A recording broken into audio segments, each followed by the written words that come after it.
Les enquêteurs de l'affaire Brossard ne veulent négliger aucune piste. Et l'une d'elles mène à un jeune homme d'une vingtaine d'années. Dans les semaines précédant le massacre, plusieurs lycéens ont été agressés aux abords du lac de la Pinsonnière, près de l'appartement de mademoiselle Brossard.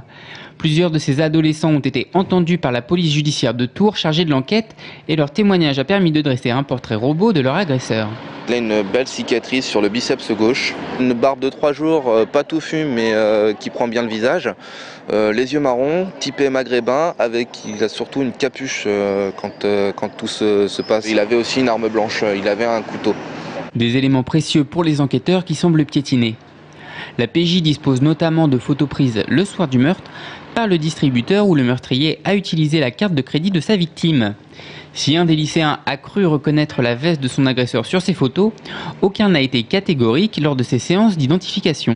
Ils m'ont montré beaucoup de photos, notamment venant d'un distributeur automatique. Il m'a demandé si c'était à cette personne-là que mon agresseur ressemblait, j'ai répondu que non. Et dans les fichiers de la police de Tours, j'ai reconnu quelqu'un, mais bon, ça ne peut pas être lui étant donné qu'il est nettement plus âgé que la personne qui m'a agressé. L'enquête n'est pour l'instant pas finie et l'hypothèse de l'agresseur du lac n'est qu'une piste parmi d'autres. La PJ et le procureur de la République de Blois ont lancé un appel à témoins pour essayer d'y voir plus clair.